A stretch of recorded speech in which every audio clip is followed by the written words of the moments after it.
Hi there, today's Friday the 17th of April. Can you believe it? In a month school will be over with, whether it's online or if we ever get to come back.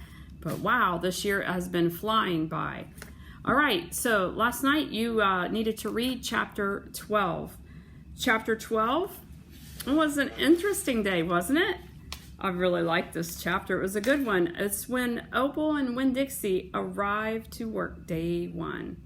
You know, she was excited, so excited she got there before the sign even said open.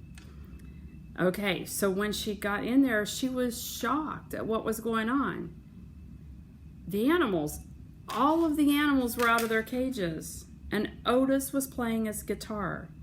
And it was like, ding, they were just mesmerized. They weren't doing anything. They were just sitting there calmly listening to him.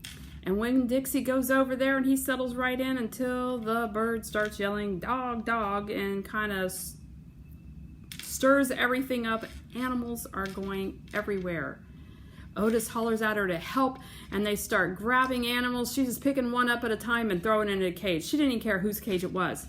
But it was impossible to catch them all. They were just going all over the place. And so what was it? She said, Otis, play your guitar. And again, they all calmed right back down and listened. And she was able to calmly pick up each one of the animals and put them into a cage. Now, my brain starts thinking, you know, you had snakes and you had birds. You had birds sometimes go after snakes, or snakes sometimes go after some of the other animals. But here they were just fine being friends in a pet store. That's kind of strange, but that's what Miss Dixon was wondering, how that happened. And what was Otis's reason for getting them out? I thought that was an interesting twist to the story. He knew what it felt like to be caged up. He wasn't caged up like an animal, but he was in jail, and he wasn't free to be out when he wanted and do what he wanted. Maybe you feel a little bit like this with the virus thing. You're kind of caged up, can't really go anywhere. You can't go play with all your friends. You're just kind of stuck. So maybe we can relate in more ways than we ever thought we could.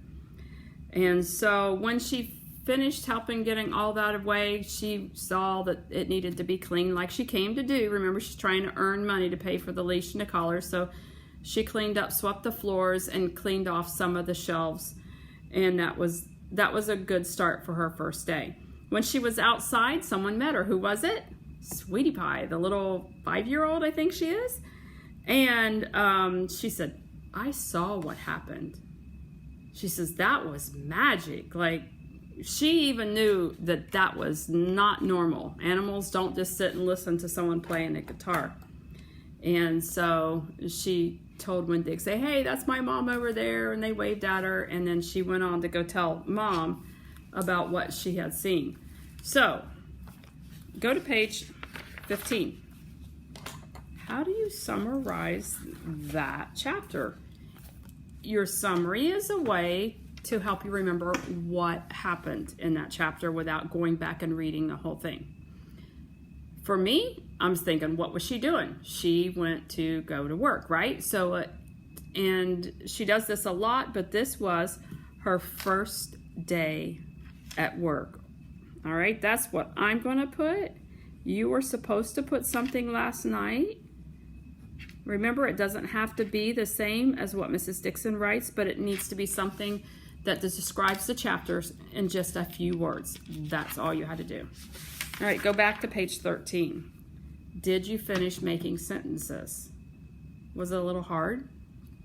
Make sure they're finished. Make sure that if you need help, get it. And have someone read it. Does that make sense? Did I use that right? It's okay to ask those questions. You don't have to always know it all. Get answers. Get help. Okay. Winn-Dixie, could you name him anything else after this chapter? Could you put a little extra down there and give him another name for what he had done? Turn to page 14.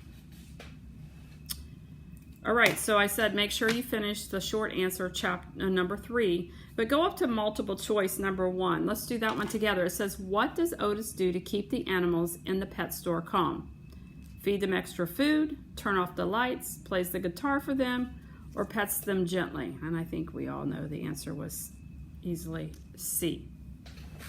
All right, so you answered your short answer, you made your sentences, you did your summary, and I would like to add, I wasn't sure, it's been a long time since I read this story. I'd like to add Otis to our character's name. Can you turn to page 41? Let's add Otis. And how would you describe him? At first, we didn't get much of a description. It just said that, like, he would look down when he talked. So I'm going to put that, look down when he talked. Oh, we could definitely say he plays the guitar. So I'm going to put plays guitar, G-U-I-T-A-R. He is, well, he had been in jail and knew what it felt like to be caged up. So I'm going to say sensitive.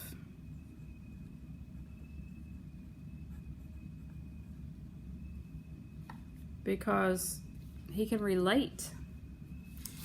You could put relatable also in there. Lots of words you can use for Otis. I think that as we go on with the story, we're going to find more and more about Otis. So, all right, today's not going to be a long lesson.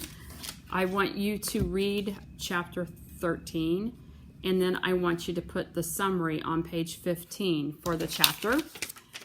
And then when we come back on Monday, we will talk about this and keep going. I hope you have a wonderful weekend. It's been fun being with you this week. Enjoy yourself. Get outside some. All right. Have a great day.